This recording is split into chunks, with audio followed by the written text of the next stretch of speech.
குருபியோ நமக. அன்பான ஆத்ம நண்பர்களுக்கு பணிவான ஆத்ம நமஸ்காரங்கள். இன்று நாம் திருப்பள்ளி எழுச்சி 3ஆம் பாடலை பார்ப்போம். கூவின பூங்குயில் கூவின கோழி குருகுகள் இயம்பின இயம்பின சங்கம் ஓவின தாரகை களி ஒளி உதயத்து பொறுபடுகின்றது விருப்பொடு நமக்கு தேவனர் செறி கழல் தாளினை காட்டாய் திருப்பெருந்துறை உரை சிவபெருமானே யாவரும் அறிவரே யாயமக்கிழியாய் எம்பெருமான் பள்ளி எழுந்தருளாயே எழுந்தருளாயே.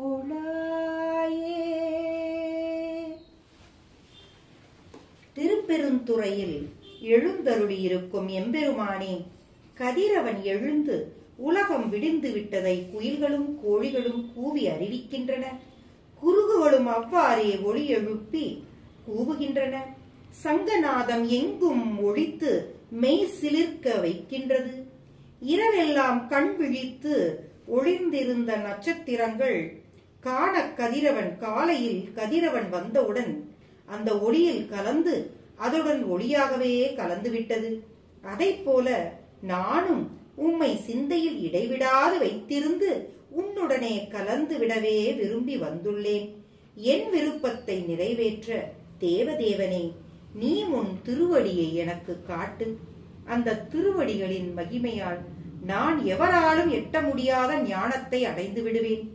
தேவர்களாலும் வேறு எந்த கணத்தாராலும் அறிய முடியாத பெரும் பொருளே, எனக்கு மட்டும் எளிமையாக காட்சி தருபவனே, சிந்தை முழுக்க நிறைந்திருக்கும் எம்பெருமானே, எம் பொருட்டு உறக்கம் நீங்கி எழுந்தருள்வாயே என்று எழுப்புகின்றார்.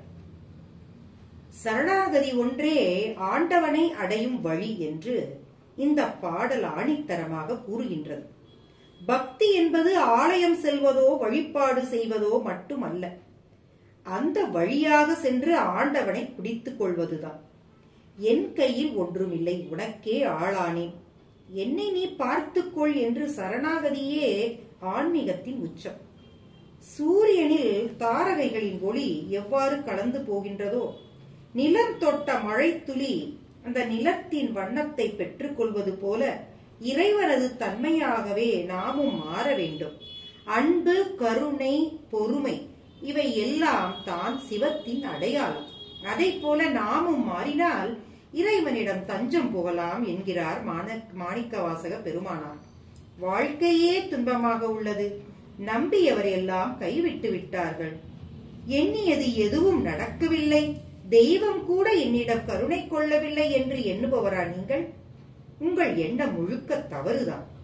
வாழ்க்கை கசந்திருக்கலாம், தோல்வியும் துன்பமும் வரலாம், வாய்ப்புகள் கை நழுவி போகலாம்.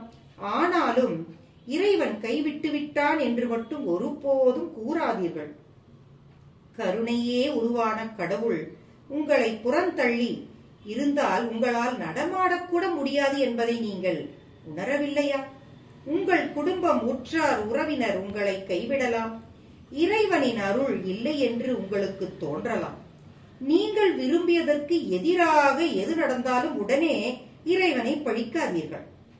எது கொடுக்க வேண்டும், எப்போது கொடுக்க வேண்டும், அதை கொடுத்தால் நீங்கள் அதை தக்க வைத்துக் கொள்ள முடியுமா என்றெல்லாம் இறைவன் தீர்மானிப்பான். நீங்கள் அமைதியாக இருங்கள். இறைவன் அருளால் ஊழ்வினையின் ஒவ்வொரு எதிர்ப்பையும் வென்று இறைவனின் திருவடியை அடைந்து சிவலோகம் அடைய முடியும் என்பதை உறுதியாக நம்புங்கள். நம்முடைய பணி இறைவனை எண்ணி போற்றபடியே இருப்பதுதான். அதை முழுமையாக செய்தால் நிச்சயம் ஈசன் திருவருளை அடைந்து மோட்சம் பெறலாம். இதுதான் உண்மை.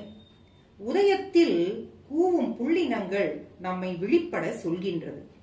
மலரும் தாமரை உள்ளிட்ட மலர்கள் நம் ஆன்மாவாக மலர்கின்றது.